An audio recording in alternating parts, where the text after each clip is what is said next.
through a question that somebody posed to me, um, why I said the rate of change of the radius was zero on this problem. And I'm wondering if DeltaMath does this problem a little different than what AP kind of talks about. Oftentimes AP takes like problems like this and they say they're filling this cylinder with something. But I think this was actually a cylinder that maybe was acting like you would, like a balloon, and you're taking the air out of it. And maybe, or like a bouncy house or something, and you're deflating it or something like that. So I got to thinking about this, and I think that's maybe what they were looking at for on DeltaMath. So this is an alternative way that maybe DeltaMath is asking you to solve this. So I apologize for that if I led you the wrong way, but hopefully this will make sense. So in this whole thing, they're asking for, the question is really asking, what is the rate of change of the radius? So the volume of this thing is equal to pi times the radius squared times h. And if we differentiate this thing, dv dt is equal to pi times 2r dr dt times h plus pi times r squared times dh dt, because we would have to use the product rule on that. Now, if you look at this, it does have an r in it. So I'm actually going to calculate what r is on this, and then we should have everything else that's in there. So the volume is 577. That's equal to pi times the radius squared times the height. So, and the height in this case was 10. So let me write 10 in there for that.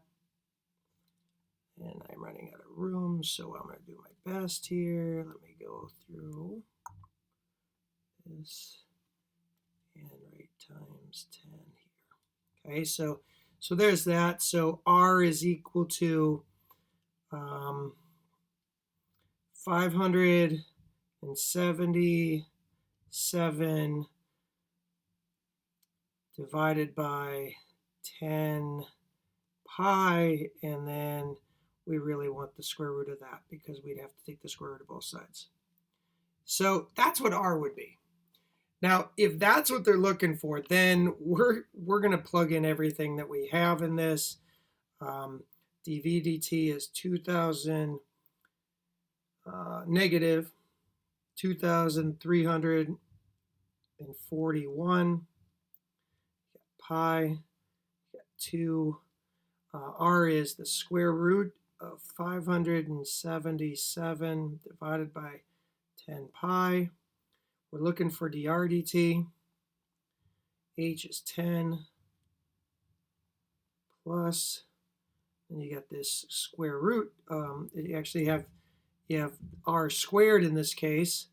So r squared in this case would just be 577 divided by 10 pi, and then times dh dt, and we know dh dt, so dh dt is equal to -1. So if I wanted to solve this for dr dt, I could do that. I'll see if I can work it in here, but I would do negative 2,341 minus that 10 times 577 over 10 pi times -1, and then all that would be divided by pi times 2 times 10 times the square root of 577 divided by 10 pi, squared all that, equals dr dt. So if I solve that red equation, that's what I would get, and maybe that's what they were looking for Sorry to mislead you on that. It wasn't my intent. Hopefully that makes more sense.